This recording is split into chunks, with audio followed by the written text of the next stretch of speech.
നമസ്കാരം.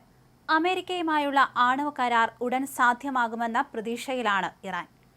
പരമോന്നത നേതാവ് ആയത്തുള്ള ഖമേനിയുടെ മുഖ്യ ഉപദേഷ്ടാവ് അലി ഷംഖാനിയാണ് കരാർ ഉടൻ സാധ്യമാകുമെന്ന് അറിയിച്ചത്.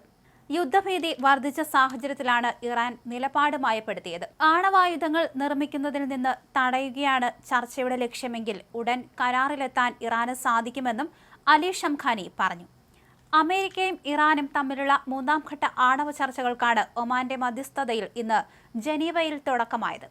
ട്രംപിന്റെ പ്രത്യേക പ്രതിനിധി സ്റ്റീവ് വിറ്റ്കോഫിനും ഇറാൻ വിദേശകാര്യമന്ത്രി അബ്ബാസ് അറാങ്ചിക്കും പുറമെ രാജ്യാന്തര ആറ്റോമിക് എനർജി ഏജൻസി മേധാവി റാഫേൽ ഗ്രോസിയും മൂന്നാം ഘട്ട ചർച്ചയിൽ പങ്കെടുക്കുന്നുണ്ട്. പരമോന്നത നേതാവ് ആയത്തുള്ള ഖമേനിയുടെ മുഖ്യ ഉപദേഷ്ടാവ് അലി ഷംഖാനിയാണ് കരാർ ഉടൻ സാധ്യമാകുമെന്ന് അറിയിച്ചിരിക്കുന്നത്. ആണവായുധങ്ങൾ നിർമ്മിക്കുന്നത് തടയുകയാണ് ലക്ഷ്യമെങ്കിൽ ഉടൻ കരാറിലെത്താൻ ഇറാന് സാധിക്കുമെന്നും അലി ഷംഖാനി അറിയിച്ചു.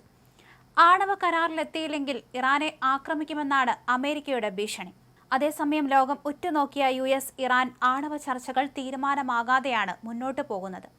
പശ്ചിമേഷ്യയിൽ യുദ്ധഭീതി പുകയുന്നതിനിടെ ഒമാന്റെ മധ്യസ്ഥതയിൽ ജനീവയിൽ നടന്ന മൂന്നാം വട്ട പരോക്ഷ ചർച്ചകളാണ് വൻ വഴിത്തിരിവുകൾ ആകാതെ പിരിഞ്ഞത്. ഇറാൻ ആണവ പദ്ധതികൾ പൂർണ്ണമായും ഉപേക്ഷിക്കണമെന്ന US നിലപാടും തങ്ങളുടെ പരമാധികാരത്തിൽ വിട്ടുവീഴ്ചയില്ല എന്ന ഇറാന്റെ വാശിയും ചർച്ചകളെ പ്രതിസന്ധിയിലാക്കി. അമേരിക്കയുമായി നടത്തുന്നത് ഏറ്റവും ഗൗരവകരമായ ചർച്ചയെന്ന് ഇറാൻ വിദേശകാര്യമന്ത്രി വ്യക്തമാക്കുകയും ചെയ്തു. ഇറാന്റെ യുറേനിയം സമ്പുഷ്ടീകരണ കേന്ദ്രങ്ങളായ ഫോർഡോ, നഡാൻസ്, എഫ്താൻ എന്നിവ പൊളിച്ചു നീക്കണമെന്നും സമ്പുഷ്ടീകരിച്ച യുറേനിയം മുഴുവൻ അമേരിക്കക്കാർക്ക് കൈമാറണമെന്നാണ് ഡൊണാൾഡ് ട്രംപ് ഭരണകൂടത്തിന്റെ കർശന നിർദ്ദേശം.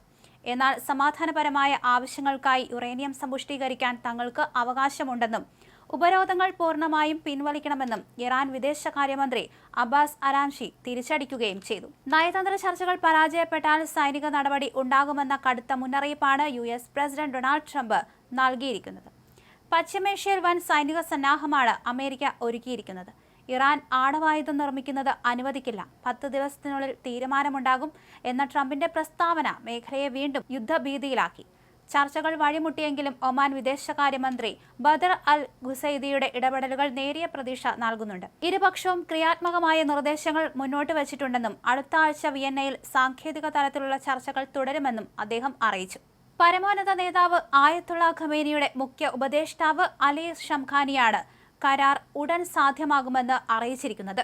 ആണവായുധങ്ങൾ നിർമ്മിക്കുന്നത് തടയുകയാണ് ലക്ഷ്യമെങ്കിൽ ഉടൻ കരാറിലെത്താൻ ഇറാന് സാധിക്കുമെന്നും അലി ഷംഖാനി അറിയിച്ചു.